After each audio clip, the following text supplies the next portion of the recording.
안녕하세요, 풋볼 포레스트입니다. 중국 대표팀이 오늘 새벽에 있었던 AFC 아시안컵 A조 3차전 경기에서 또다시 득점을 터트리는데 실패하면서 카타르의 2군 팀에게도 패배를 당하고 말았고, 이번 경기 패배로 인해 사실상 이번 2023 AFC 카타르 아시안컵에서 탈락할 확률이 거의 유력해졌는데, 많은 중국 축구 팬들은 중국 대표팀의 엄청난 부진에 대해 그야말로 불같은 분노를 표출하고 있습니다. 중국 대표팀은 바로 오늘 새벽에 있었던 아시안컵 A조 3차전 경기에서 카타르 대표팀을 상대했었는데요. 이번 경기에서 중국 대표팀이 상대하게 되는 카타르 대표팀은 현재 피파 랭킹 58위 자리에 위치한 이번 아시안컵에서 1포트로 분류된 강팀으로서, 카타르 대표팀은 이번 아시안컵에서 홈 2점을 바탕으로 굉장히 뛰어난 경기력을 보여주면서 이미 2승을 거두고 16강 진출을 확정지었기 때문에 지난 두 경기에서 극심한 부진을 보였던 중국 대표팀에게 이번 경기는 굉장한 난관이라고 할 수 있었는데요. 하지만 그나마 중국 대표팀에게 희망을 가질 만한 부분은 이미 16강 진출과 조 1위를 확정지은 카타르 대표팀이 아크람 아피프, 알무에즈 알리, 하산 알 하이도스 등 에이스 선수들을 대거 제외시키면서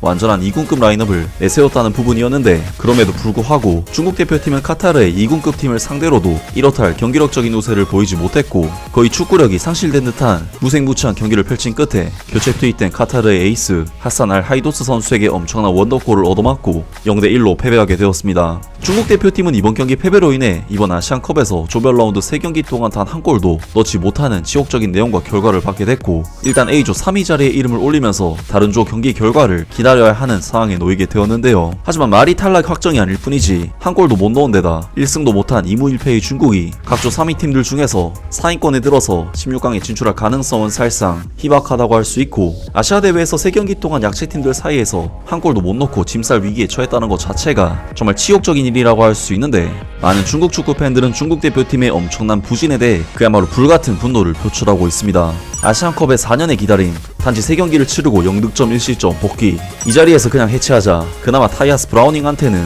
비행기 티켓 주고 나머지 선수들은 사비로 비행기 타고 와라. 중국 축구는 존재할 필요가 없으며 참가하지 않으면, 그리고 경쟁하지 않으면 결코 지지 않을 것이다. 골을 넣을 목적으로 축구를 하지 않는 것은 행패를 부리는 것이다.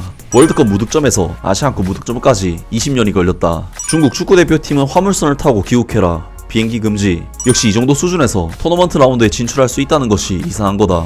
나도 대표팀에 가서 공격수로 뛸 수 있을 것 같은데 아쉽게도 참가비가 부족하네. 앞으로는 추첨을 통해 축구 국가대표 명단이 생성되고 18세부터 60세까지 누구나 참가할 수 있도록 해서 모두가 함께 플레이할 수 있도록 하자. 너무 아마추어 같다. 매년 중국 슈퍼리그가 외롭게 진행되는데 축구 국가대표팀의 미래가 도저히 보이지 않는다. 이런 상태에서 중국 대표팀이 조별 라운드를 통과했다고 하면 오히려 그게 아시아 축구가 절망적이라는 증거다. 추가 시간이 끝날 무렵 우리는 전혀 싸우지 않고 포기했다. 곧 춘절이 다가오고 중국 대표팀은 춘절을 보내기 위해 일찍 집에 가고 싶어한다. 조 3위를 차지하더라도 의미가 없고 희망도 보이지 않으니 집에 가서 춘절을 맞이하는 것이 더 나을 것 같다.